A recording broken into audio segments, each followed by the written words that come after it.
Teman, coba deh lihat dulu deh. Ini saya yakin nggak yakin bener nggak sih? Tapi kalau bener sih bagus. Apa Yang ini itu? nih. Kami lagi mengejar ya adanya hubungan emosional antara orang yang menghina Pak Jokowi itu terkait dengan perbuatan cabul dan pengkhianatan kepada Dah. Saya stop ya, saya stop. Saya males. Ini namanya udah gibah ya kan. Tapi karena ini campurannya adalah politik, ya udah. Ya mau nggak mau kita bahas juga gitu ya. Jadi itulah, menurut saya itulah teman-teman ya. Ini saya mau komentari Tifa ya sama Refli Harun ya, yang sering membawa simbol-simbol agama, yang merasa paling benar, merasa dirinya paling bersih, merasa dirinya yang punya sorga, ya kan? Itulah kejadiannya, ya. Ya, gimana ya? Semua orang juga punya aib gitu, tapi kalau aib itu dibuka seperti ini kan, ini balasan dari Allah kali ya, balasan dari Tuhan ya atas perbuatan-perbuatan mereka selama ini. Kemudian itu juga dibahas tuh mengenai si Abraham Samad. Dia juga jadi dalang ya. Gila ya. Makin kesini makin kesono nih polemik ini. Tapi ya udahlah, terguling semua. Kalau isu ini benar adanya dan bisa dibuktikan, ini menurut saya adalah perilaku yang sangat memalukan, yang dimana di satu pihak kelihatan sangat agamis, muslimah banget gitu ya, tapi ternyata menurut isu ini ya, diduga suka ke tempat karaoke. Nah, kalau kita berbicara masalah karaoke, baru saja saya menemukan sebuah video di mana di situ ada Rismon, ada Bang Michael Sinaga sedang berkaraoke di suatu tempat. Mereka bernyanyi-nyanyi. Tapi entah di situ ada si yang diduga dokter T itu dan diduga pengacara RH itu, nggak tahu. Karena mungkin tak tersorot kamera. Dan sekilas saya melihat ada seseorang ya di samping video itu. Ya, tapi entah siapa itu, ya. Apakah yang merekam atau siapa gitu saya nggak tahu. Ya, nanti videonya saya akan tunjukkan di akhir video ini, ya. Jadi menurut saya ini kalau ini benar-benar terjadi dan bisa dibuktikan, ini perbuatan yang sangat memalukan, ya. Apalagi sampai konon kabarnya dugaannya itu sekamar, ya, di hotel gitu. Kalau sudah terbiasa kepo pasal orang lain, kalau sudah terbiasa ikut campur pasal orang lain, sampai urusan pribadi sendiri pun tidak bisa menutupinya, kau Refli Harun. Kau membuka aib sendiri, kau membongkar rahasia kau sendiri dengan Dokter Timpa. Mereka mentertawakan bukan karena lucu, karena mereka memang mengetahui kepribadianmu dengan Dokter Timpa. Kalau kata Bunda Korla, bandit memang kau ya. Hore! Bettina Tipa sudah muncul ke permukaan. Wah. Hey, Bettina Tipa, kamu udah dicari-cari Rismon. Tuh, sama teman kamu siapa itu? Bettina, kawan kamu satu lagi itu. Udah nangis-nangis mencari-cari kamu. Mereka tidak mau hanya berdua di sel, harus ikut kamu sampai kalian masuk. Kan gitu. Jadi nanti kurang temannya di sel sana. Jadi kalau masalah RJ yang kamu katakan, tidak mungkin lah RJ kamu diterima, kan gitu ya kan? Tidak akan kamu bilang, sekalipun kamu bersembah bersujud ke Solo untuk minta RJ, tidak akan dikasih. Karena kamulah yang paling garang dan paling gimana ya, memfitnah, merendahkan, membunuh reputasi Bapak Jokowi selama ini. Ini si Bettina Tipa ini. Apa katanya kawan? Saya tidak akan pernah minta RJ ke siapapun. Padahal dia mau minta RJ juga tidak akan ada yang ngasih. Hah? Soalnya apa? Hukuman yang sudah ditentukan buat mereka udah puluhan tahun. Tidak bisa itu dikasih RJ, ya kan? Soalnya apa yang dia katakan selama ini terhadap Bapak Jokowi? Fitnah yang sangat luar biasa, mencemarkan nama baiknya, membunuh reputasinya. Apa yang dikerjakan Bapak Jokowi selama ini yang baik-baik semua mau dihancurkan si Betty Natipa ini. Padahal kan kalau bukti yang dikerjakan Bapak Jokowi selama ini, selama beliau memimpin, nggak bisa hilang itu. Terpampang di setiap mana yang beliau bangun. Ya kan? Iya. Kelihatan buktinya. Dan dinikmati oleh rakyat Indonesia ini. Kan gitu. Jadi tidak akan bisa. Biar kamu tahu ya Betty Natipa ya. Lihat apa kata si Rismond sekarang. Semua kebusukan kayak itu akan terbongkar segera. Ya. Jadi walaupun ini menjerit-jerit sampai meneteskan air mata darah, si Betty Natipa ini jangan pernah diterima RJ-nya ini. Ya, sampai kapanpun. Lanjutkan, buktikan. Sampai di manalah penelitian si Betty Natipa ini dalam hal ijazah Bapak Jokowi. Sedangkan ijazah Pak Jokowi belum pernah dipegang si Betty Natipa ini. Dipegang, dilihat juga nggak pernah. Tapi berani dia mengatakan tetap ijazah asli Bapak Jokowi itu adalah palsu. Nggak nyadar diri memang Bettina ini ya. Dasar. Gitulah kawan. Udah keluar ini si Betty Natipa dari sarangnya. Karena udah dicari-cari sama si Kurnia. Juga dicari-cari sama si Roy Panci.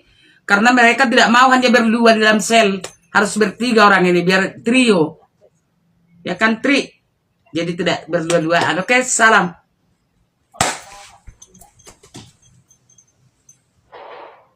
Tifa ini sepertinya tuh sudah bisa memperkirakan kalau Rismond itu kemungkinannya itu sangat kecil sekali bisa mendapatkan SP3 dari penyidik.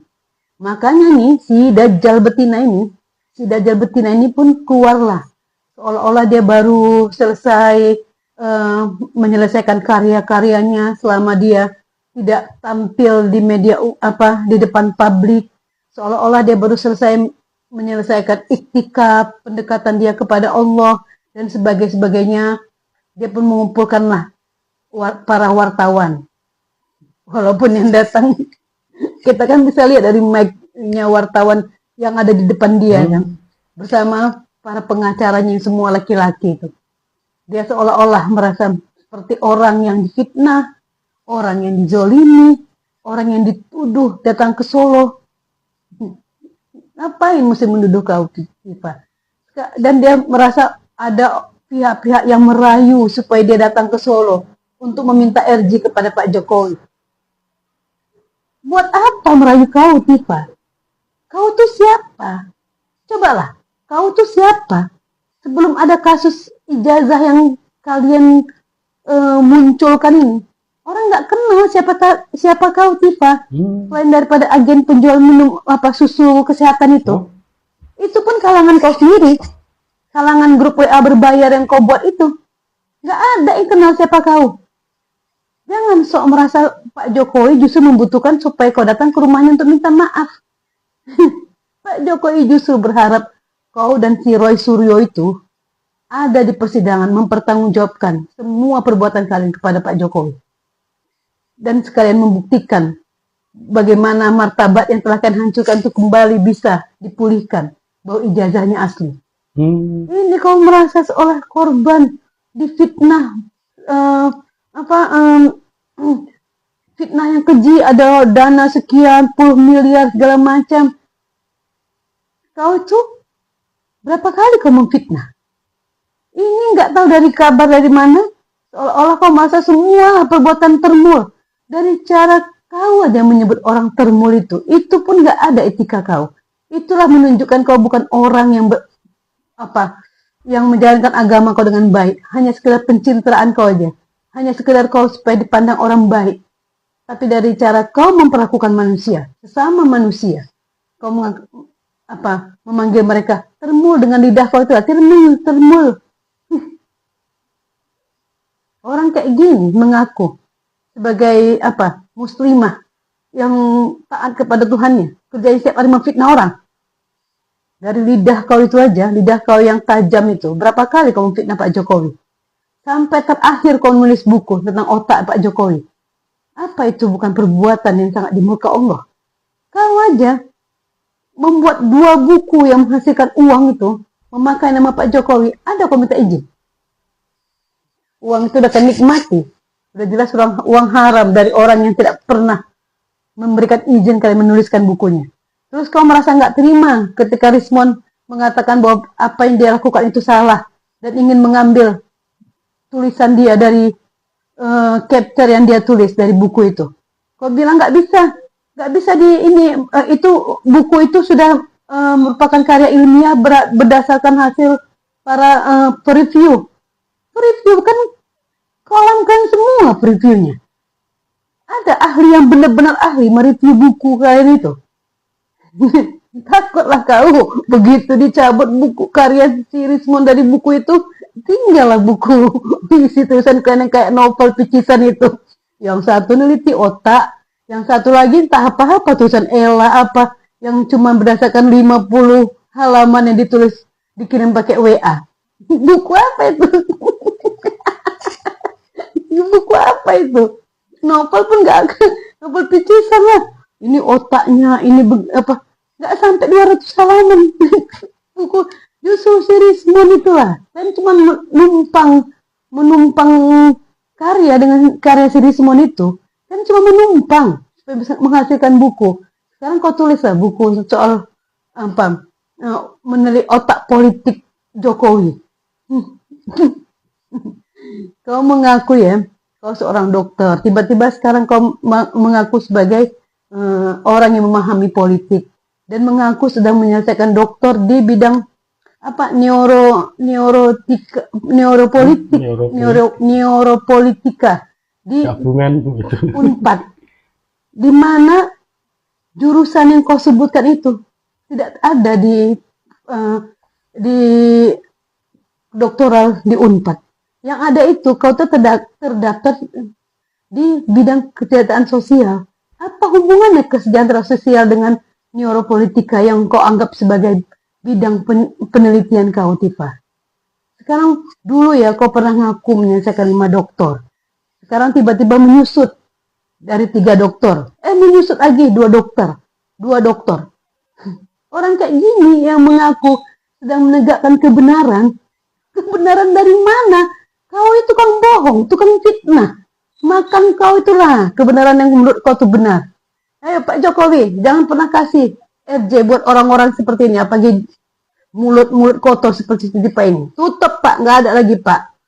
Yang penting Bapak, kita akan support Bapak terus untuk kasus ijazah asli Bapak yang mereka tuduh palsu itu sampai ke pengadilan Pak. Ya selalu Pak Jokowi. I love you Pak Jokowi. Nah, sekarang kami lagi mengejar ya adanya hubungan emosional antara orang yang menghina Pak Jokowi itu terkait dengan perbuatan cabul dan pengkhianatan kepada keluarga yang dilakukan oleh pengacara yang terkenal hebat tapi memiliki rumah tangga, tapi mereka berada dalam satu kamar yang sama dan di tempat karaoke yang sama. Mudah-mudahan polisi bisa menyidik ada hubungan apa mereka di sana. Karena menurut pengakuan dari Rismon, pengacara tersebut yang inisialnya RH, dialah orang yang memaksakan Rismon untuk mengatakan bahwa ijazah yang ditunjukkan pada gelar khusus itu tetap palsu. Kalau bagi tim relawan, Dr. Tifa itu kita anggap kayak butiran debu saja. Jadi 14 hari ya. Jadi di hari di MK itu ada hari kerja, ada hari benar. Jadi Sabtu, Minggu atau libur itu tetap dihitung. Jadi jatuh temponya itu sehari sebelum Dr. Tifa ulang tahun. Jadi begitu ya. Tahu? Loh, tahu persis karena sama dengan yang di rumah.